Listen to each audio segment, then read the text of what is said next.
இங்க பாருங்க டீச்சர், இதுக்குள்ள என்ன டீச்சர் வர அனுப்புற? இது கடந்து தான் டீச்சர் வரோம்.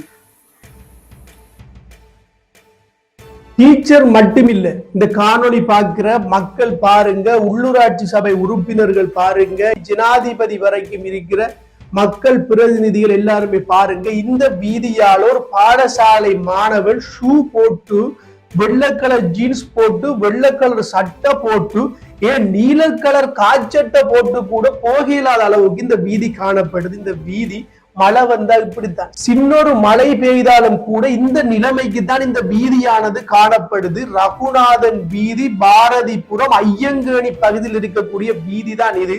இந்த வீதியை கொஞ்சம் உயர்த்தி மக்கள் போற மாதிரியாவது போட்டு கொடுக்க வேண்டியது உங்களோட கடமை தானே.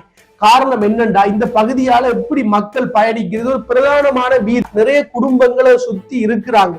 இல்லாட்டி போய் பாருங்க, போய் பார்த்தாவது உங்களுக்கு அந்த கஷ்டம் விளங்கு. மக்கள் எப்படி வார, ஒரு ஆட்டோ எப்படி கொண்டு வார, ஒரு மோட்டார் சைக்கிள் எப்படி வார, இரவையில போகும் பொழுது விபத்துக்கள் ஏற்பட்டு தண்ணிக்குள் ஆட்கள் விழுந்து அதன் மூலமாக கிருமி தொற்று வந்து நோய் மூலமாக உருவாகி காயத்துக்குள்ள கிருமி போய் மண்டைக்கு அடிச்சு உயிர் கூட போகக்கூடிய அபாயம் இருக்கு. பாடசாலை மாணவர்கள் பாதிக்கப்படுறாங்க, எல்லாரும் பாதிக்கப்படுறாங்க. என்ன அந்த விதி சரியாக செஞ்சு கொடுக்கல. நீங்களும் இந்த பாரதிபுரத்துல ரகுநாதன் வீதியில ஐயங்கேணியில இருக்கக்கூடிய மக்கள் இந்த கருத்துக்கு கமெண்ட்ஸ் பண்ணுங்க, முதலாவது ஷேர் பண்ணுங்க. உங்களோட வீதிக்கா நான் கழிச்சு கொண்டிருக்கேன், நான் ரகுநாதன் வீதியால பயணிக்கிறேன். ஆனா எனக்கு ஒரு நெருங்கின உறவு வந்து இந்த காணொலி அனுப்பியிருந்தாங்க. எங்களை அன்பு வச்சிருக்கிற ஆட்களுக்காக போராட வேண்டியது, கருத்துக்களை பதிவிட வேண்டியது இந்த கடமை. அதற்காக தான் இந்த வீடியோ போடுறேன். அன்பான உறவுகள் கட்டாயம் பகிருங்க, ஷேர் பண்ணுங்க. இந்த வீடியோ எல்லாருக்கும் போய் சேரணும்.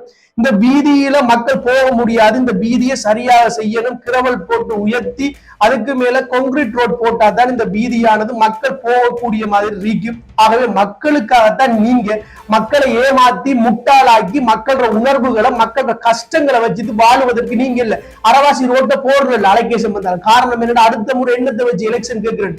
அதெல்லாம் முட்டாள்தனம். இனி வந்து மக்களை ஏமாத்தல. சமூக வலைத்தளம் பாக்குறாங்க, சோசியல் மீடியா பாக்குறாங்க, மக்கள் விழிச்சுட்டாங்க.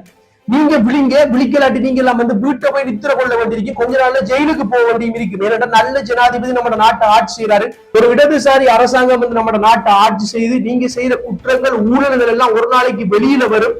சொல்லுவாங்க, அரசியல் பிழைத்தோருக்கு அரண் கூற்றாகும் என்று. உங்களுக்கு கூற்றாகும், உங்களுக்கு முடிவாகும். ஆகவே இருக்கின்ற காலத்துல நல்லதை செஞ்சு போட்டு உங்களோட பிள்ளைகளுக்கு உங்களுக்கு எல்லாம் புண்ணியம் கிடைக்கும். இந்த வீதிகள் எல்லாம் செப்பனிட்டு கொடுங்க. சரியான முறையில வந்து வார பணத்தை வந்து பயன்படுத்துங்க. வீதி புனரமைப்பு கண்டு ஒதுக்கப்படுற நிதியை சரியான இடத்துல போய் போட்டு சரியான இடங்கள்ல வந்து வீதியை புனரமைத்து கொடுக்கணும் என்று கேட்டு இந்த காணொலி யாரையாவது மனதை புண்படுத்திருந்தா மன்னிச்சு கொள்ளுங்க. இது மாதிரி 1000 வீதிகள் இருக்கு. நீங்களும் உங்களோட வீதிகள் இப்படி இருந்தா கட்டாயம் வந்து கமெண்ட்ஸ் பண்ணுங்க.